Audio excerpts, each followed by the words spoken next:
Hello Math 8 students. Today is going to be a review of simplifying linear expressions and solving linear equations. To get started, we have this quick poll warm-up.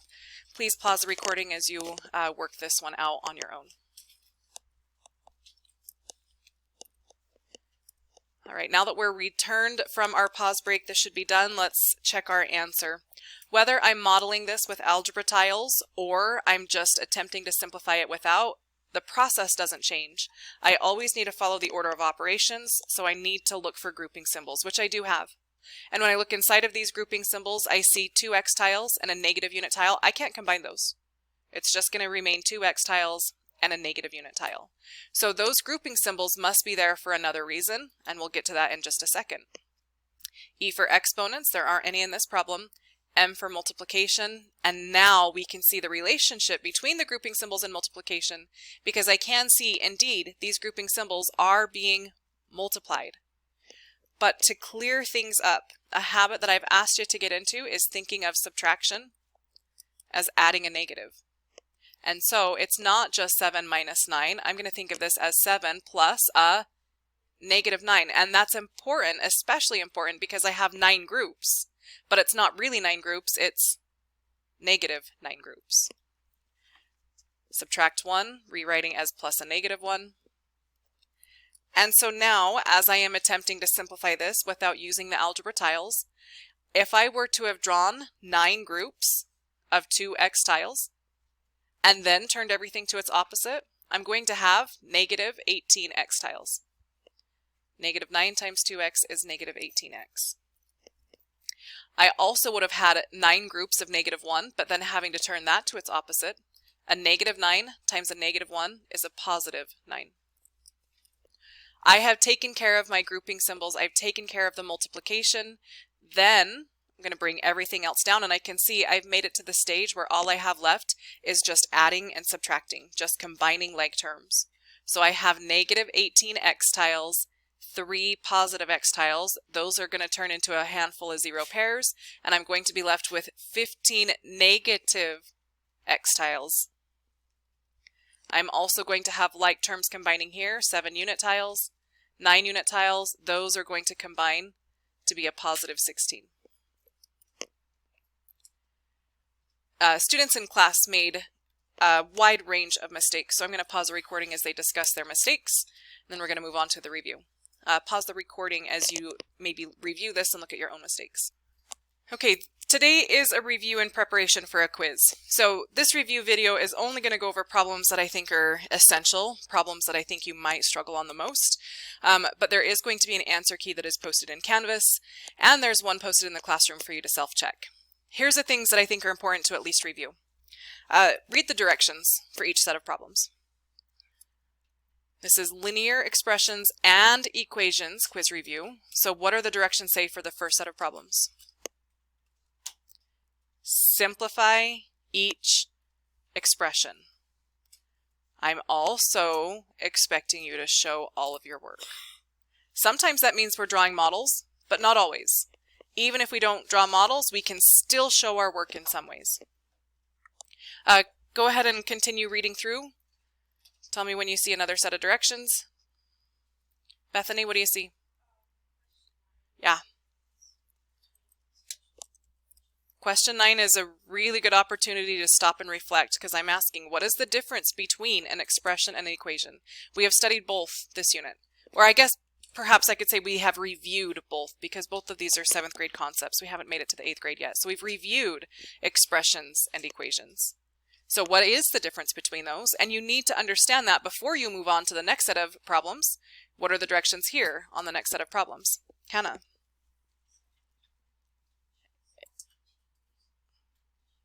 Exactly. Solve each equation, showing all your work. Let's flip back and forth between those.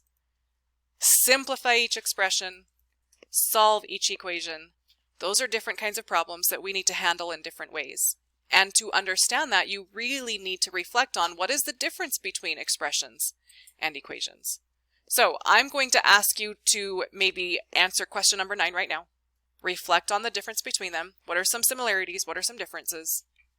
Maybe try one from the front side and maybe try one from the back side so that you can really solidify the differences and similarities between expressions and equations. So we're going to pause the recording now as students attempt that. We'll come back together to discuss. What is the difference between an expression and an equation? Let's start with maybe what is an expression? What is an equation? What do you know? Get us started on this discussion, please, Xander.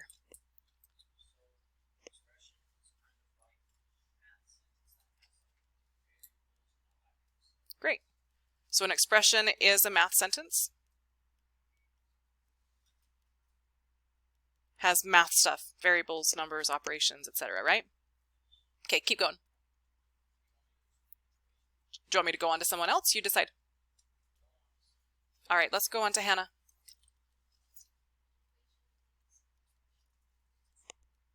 Perfect. An equation is an expression equal to another expression.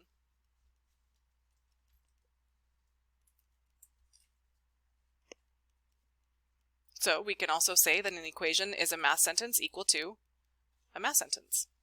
All right, so then what's the difference between them? How do I handle them differently? Because I've now defined each of them, but what is the difference between them? Ryan.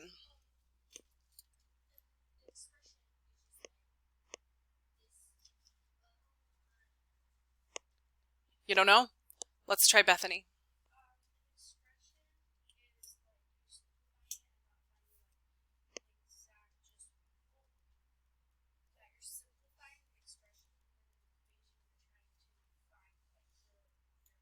Yeah, I think that's very well said. Expressions are simplified. So do expressions have an answer? Yeah, the answer is what it is when it's simplified. So yes, expressions are simplified. Equations are solved. They both have answers. It's just what we do or how we get that answer is different. Expressions are simplified. Equations are solved. We can figure out what the unknown value is in an equation. So let's put this to practice then. Simplify each expression. Let's try number 1. We can also try maybe number 6 is a good one. Let's start with just number 1. Then we're going to skip over to the back so we can really get the difference. This is an expression. It's a math sentence. It's got variables, numbers, operations. When I say simplify, I'm asking for 2 things to happen. I'm asking you to combine like terms. I have x tiles here and x tiles here, and I don't want those in 2 separate places. I want them to be together. I also have unit tiles here and unit tiles here, and I want those to be combined into one single place. That's what it means to simplify. However, sometimes you're also going to have expressions that have grouping symbols. If I have an expression that has grouping symbols, notice I can't combine any like terms here, right? 2b plus 3, can't combine that.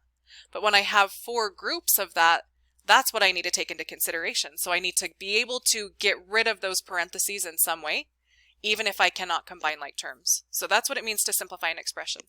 Yes, Bethany?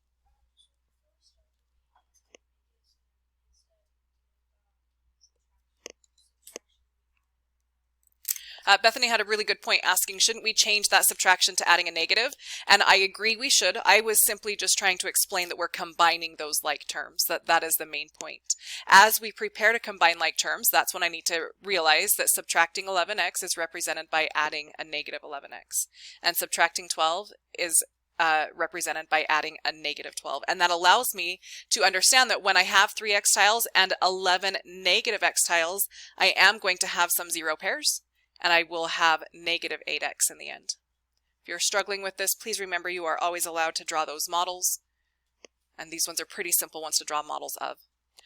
5 positive unit tiles and 12 negative unit tiles, those are going to combine to be negative 7. So plus a negative 7 or negative 8x minus 7. Both of those are appropriate answers.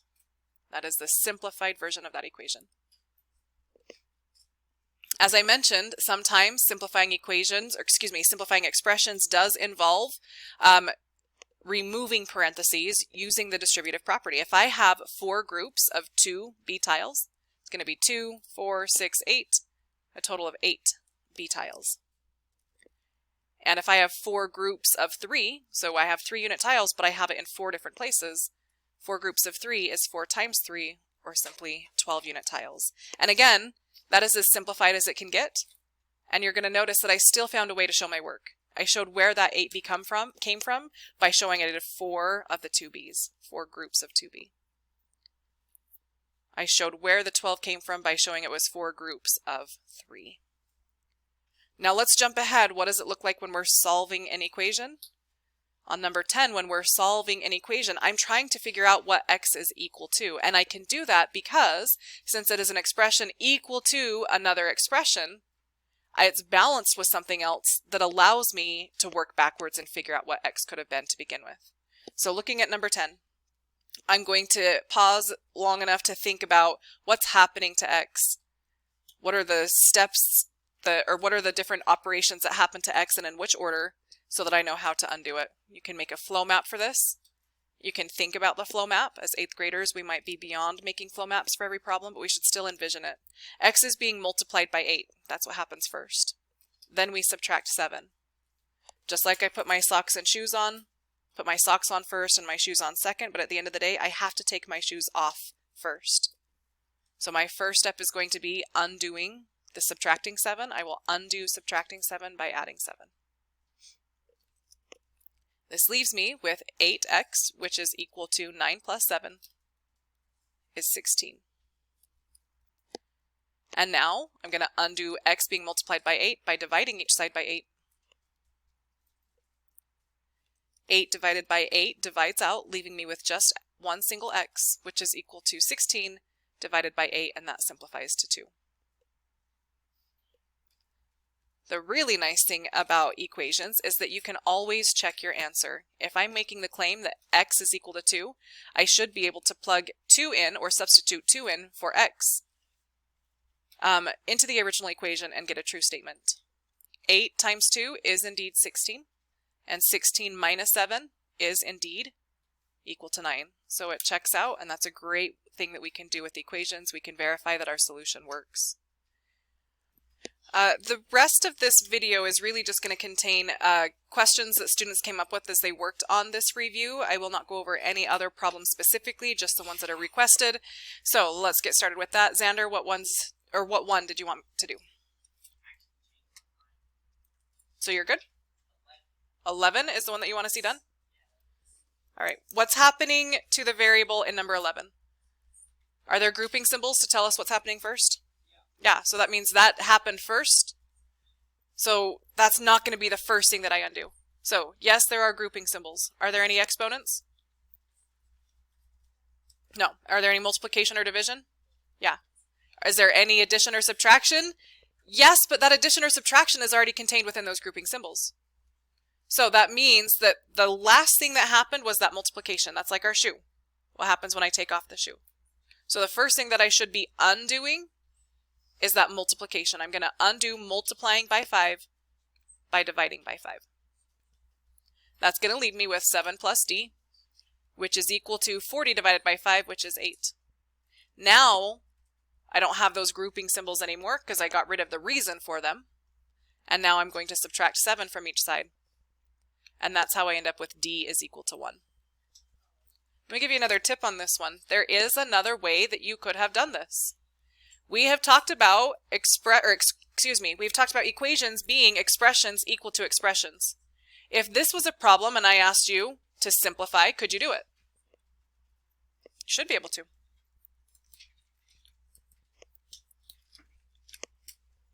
Since this is really just an expression equal to an expression, simplify this expression first. If I have 5 groups of 7 unit tiles, that's going to be 35 unit tiles. If I have 5 groups of d, that's going to be 5d. Now that I have simplified, this looks a little bit more like some of the ones that we're familiar with. Fun fact, we're going to get the same answer even if I took that step to simplify it first. I have d multiplied by 5, and then we added 35, so I can undo that by subtracting 35. It's going to leave me with 5d, which is equal to 40 minus 35. And then I can undo that by by dividing each side by 5. And that gives me the same thing, d is equal to 1. So there's multiple ways that we could have approached that problem. We have enough time to go over one, maybe two more problems. Is that, I can't tell. Jaden. 16. What's happening to x, folks? Multiplied by 4/3. How do I undo multiplying by 4/3? Divide by 4/3. Now you guys have an advantage. I am never asking you to do any kind of math in your head, so you could literally just type in 10/3 divided by 4/3 into your calculator, and you're going to get 10/4, which simplifies to 5/2, which simplifies to 2.5. All that being said, there is a much better way of looking at this problem. It's something that you have very likely forgotten. Yes, x is multiplied by 4/3, and yes, we undo multiplication with division. However, I need eyes on the screen.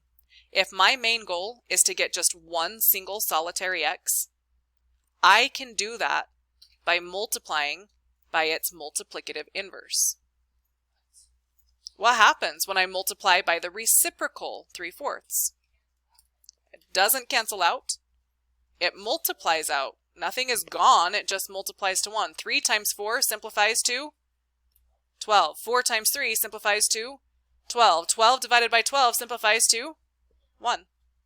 Anything I do to one side, I do it to the other side. And now this becomes a problem that is much more easily manageable in my head. 10 times 3 is 30, 3 times 4 is 12, but do you see how I've got a 3 in the numerator and a 3 in the denominator? That's how I'm able to get simply 10/4 and then simplify that fraction. Just another option, another tool in your toolbox. You can undo multiplying by a fraction by instead multiplying by its multiplicative inverse or its reciprocal. I have time for one last problem. What other questions do you have? Sage. Number 12. What's happening to x? Are there any grouping symbols? Yeah, there are. The grouping symbol is the vinculum that's combining that x plus 12. So that means that's going to be the last thing that I do. Are there any exponents? No. Any multiplication or division? Yeah. I am dividing by 4. And when I ask, is there any addition or subtraction? There is, but that addition or subtraction is taken care of in those grouping symbols. So what is the first thing that I should do as a solving step? I'm actually going to rewrite it so I have space to show that. What should I do first, Axton? Yeah, I'm going to multiply by 4. Balance it, do the same thing on the other side. And that's how I get x plus 12 is equal to 32. X plus 12 will be undone by subtracting 12. Keeping it balanced, doing the same thing to each side. And that's where I get x is equal to 20. That's all that I have time for. Remember, the answer key is posted in Canvas. You also have access to it in the classroom. That's it for today. Thanks for watching. We'll see you next time.